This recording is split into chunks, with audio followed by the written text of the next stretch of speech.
प्रिया को शादी करके 1 महीना हो चुका था। सारी रस्में ख़त्म हो गई थी, अब गृहस्थी सँभालने की बारी थी और किचन भी। प्रिया ने अपने मायके में ज़्यादा कुछ काम नहीं किया था, इसलिए वह रसोई घर का भी काम इतनी अच्छे से नहीं जानती थी।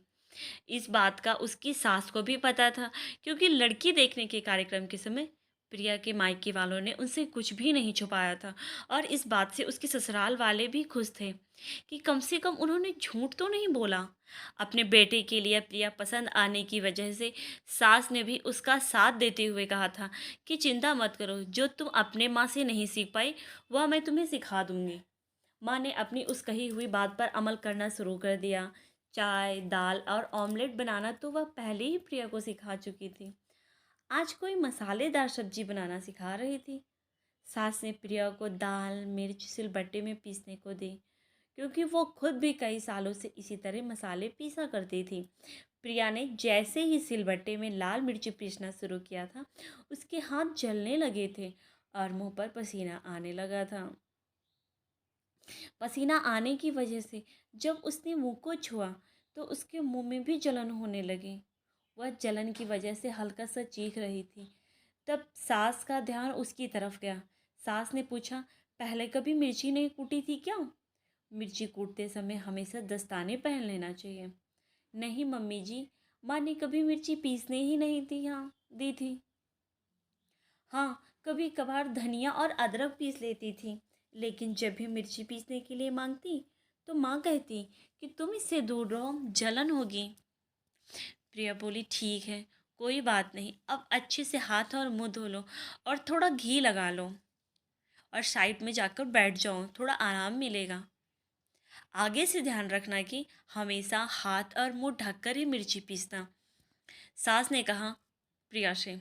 प्रिया के हाथ अभी भी जल रहे थे, जो उसके चेहरे से साफ नजर आ रहे थे। राहुल अपनी बीवी की ऐसी हालत देख नहीं पा रहा था। अगले दिन राहुल अपनी ड्यूटी खत्म होने के बाद बाजार जाकर एक मिक्सर खरीद लाया और माँ को देते हुए कहा, माँ, यह कंपनी में गिफ्ट मिला है, चलो अच्छा ही हुआ, अब इसके कारण तुम्हारा हाथ भी नहीं जलेगा। राहुल तिरछी नज़र से अपनी पत्नी को देख रहा था। उसकी यह हरकत माँ ने भी देख ली।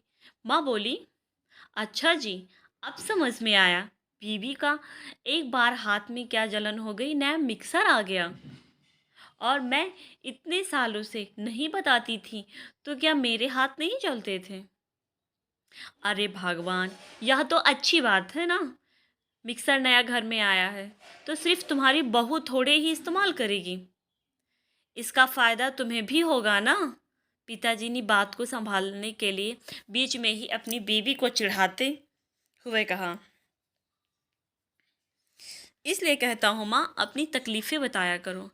आप ही सोचो, अगर प्रिया ने अपनी जलन छुपाई होती और किसी को पता नहीं चलने दिया होता तो क्या आज इस घर में मिक्सर आ पाता? जैसे ही मुझे प्रॉब्लम का पता चला, मैंने उसका सैल्यूशन ला दिया। यह बात सच है कि प्रिया मेरी पत्नी है, लेकिन यह बात भी सच है कि मैं आपका बेटा हूँ और प्रिया से पहले आप ही मेरे लिए ज़्यादा महत्वपूर्ण हैं। अगर आपने मुझे पहले ही बता दिया होता तो मैं तब भी इसी तरह इस समस्या का समाधान किया होता। आप अपने इस बेटे को कभी भी आजमा कर देख लेना, आपके लिए यह बेटा अपनी जान भी दे देगा। महेंद्र ने माँ से कहा।